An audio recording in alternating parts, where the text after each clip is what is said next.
I'm making this video to compare the triggers between an M&P Shield and an M&P full-size 9mm.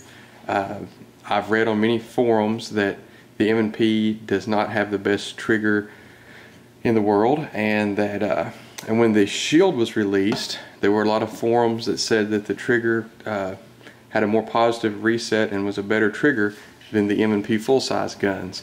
However, I was at the gun store the other day and picked up this gun and realized that the trigger in it felt very much like the one in my Shield. Now, I looked at the manufacturing date on this gun, and it was made in March of 2013, which is very new, and I suspect that they have made a trigger revision, and so I made this video here just to compare the triggers so that you guys can tell me what you think. Alright, we'll start with the Shield. It's a Shield 9mm and no magazine, safety check. Alright, so let me zoom in on the trigger here, and so that you can get a good view of how this trigger works. Okay, so alright, so we pull it back, there's the break point. Then when I pull the trigger, now if the gun would have fired, that would be the slide going back. Now I'm going to let it reset. Alright, so you could hear a positive reset, and you could see it and feel it as well. So, and then let's pull the trigger again. Okay. And now, alright.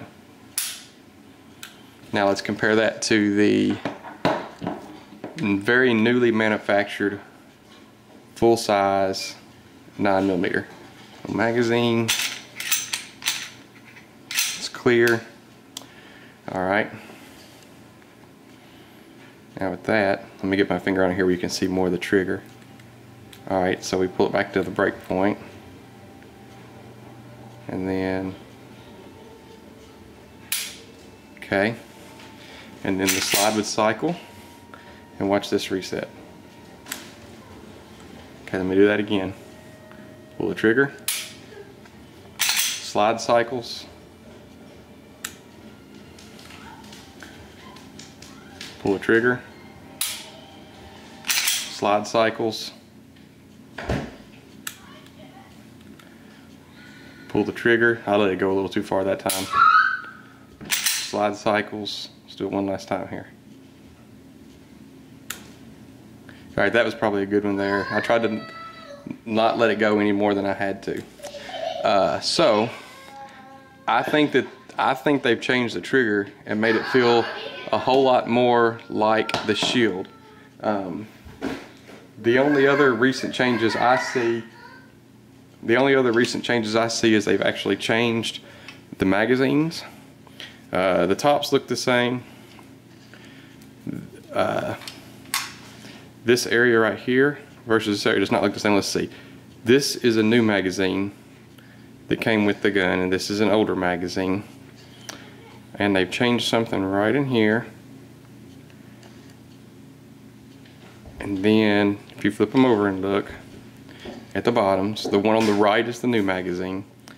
The one on the right has a plastic base. The one on the left has a metal base. I've tried a magnet to confirm that. And as you can see, they've changed the way it looks a little bit, as well as changed the way that the plate comes off the bottom of the magazine.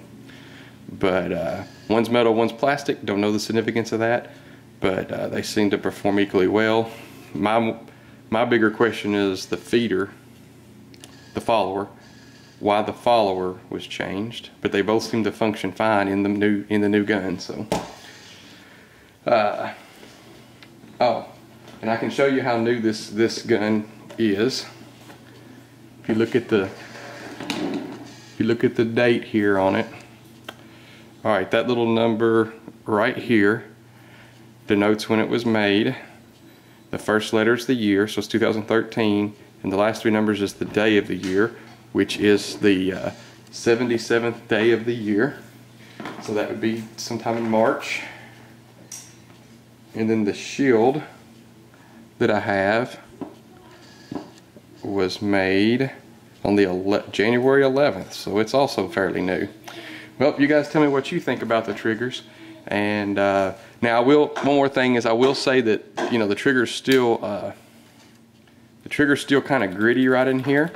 I'm sure you could fix that with an Apex striker block kit, because if I take the gun and lock the slide open to where the striker block is no longer being activated, I don't get any of that grit at all. So an Apex kit on the striker block still may be in order to fix that. If you don't like that, it doesn't really seem to bother me. Once I get to here, this is where I want it to function, and on it just feels like, to me, that they've changed the reset. What do you guys think?